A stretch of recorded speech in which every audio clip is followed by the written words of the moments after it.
வணக்கம். நான் உங்கள் தர்மபுரி அதியமான்.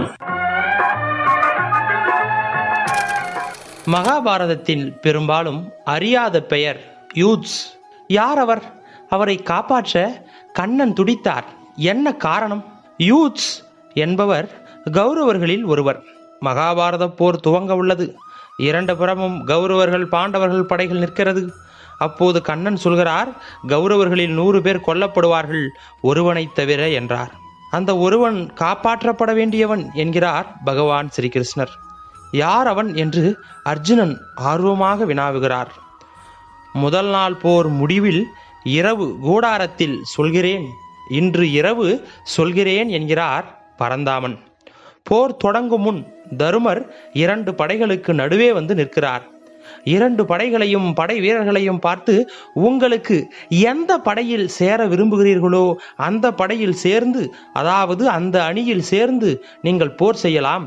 இதற்காக எந்த தண்டனையும் வழங்கப்பட மாட்டாது என்றார். பாண்டவர்கள் படையிலிருந்து ஒருவர் கூட கௌரவர் படைக்கு போகவில்லை. ஆனால் கௌரவர்கள் படையிலிருந்து ஒரு தேர் மட்டும் பாண்டவர் படையை நோக்கி நகர்ந்தது. அந்த தேர் யாருடையது தெரியுமா? அதுதான் யூத்ஸ் உடையது. உடனே துரியோதனன், என் எதிரி படைக்கு போவதா என துரியோதனன் கர்ஜித்து அவனை கொல்ல முயன்றான். பீஷ்மர் தடுத்தார். அவனை விட்டுவிடு, ஒருவன் சென்று நம் படையின் பலம் குறைந்து விடுமா என்ன? போரில் அவனை நாம் கொல்லத்தான் போகிறோம் என்று தடுத்து விட்டார். தருமர் கேட்டார், எங்கள் பக்கம் நீ வர காரணம் என்ன என்று கேட்டார். அதற்கு அழகாக சொன்னான் யூத்ஸ், உங்கள் பக்கம் நான் வர ஒரே காரணம் தருமம் என்றான். முதல் நாள் போர் முடிகிறது. இரவு கூடாரத்திற்கு திரும்பினான் அர்ஜுனன்.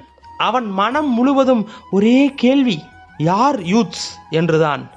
பகவான் ஸ்ரீ கிருஷ்ணரிடம் கேட்க பகவான் அப்போது சொன்னார், திருதராட்டிரனின் மகன்தான் யூத்ஸ், கௌரவர்களில் ஒருவன் என்றார்.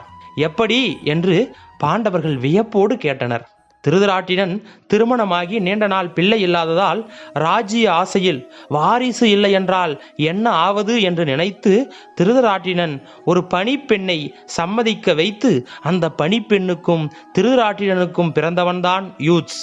வீரத்தில் தர்மத்தில் தலை சிறந்தவன்.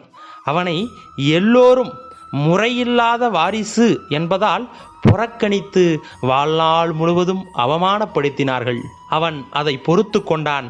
கடைசியாய் தர்மத்தை நிலைநாட்ட நம் பக்கம் வந்துவிட்டான் என்றார் பரந்தாமன் கண்ணன். அது சரி, ஏன் அவன் மட்டும் உயிரோடு இருக்க வேண்டும் என்று நினைக்கிறீர்கள் என்றான் அர்ஜுனன். அவன்தான் கௌரவர்களில் உயிரோடு இருப்பான்.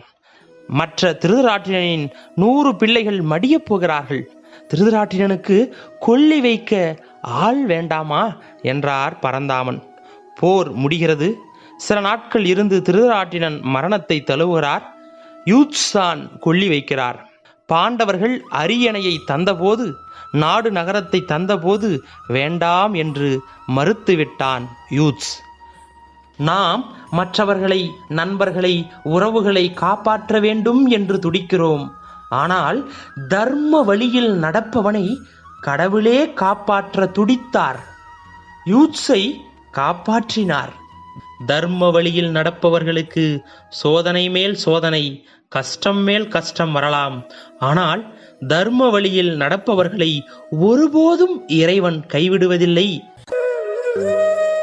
இதுவரைக்கும் அன்பே அறம் சேனலை சப்ஸ்கிரைப் பண்ணாதவங்க சப்ஸ்கிரைப் பண்ணுங்க, லைக் பண்ணுங்க, ஷேர் பண்ணுங்க. உங்களுடைய கருத்துக்களை கமெண்ட் பாக்ஸ்ல மறக்காம கமெண்ட் பண்ணுங்க.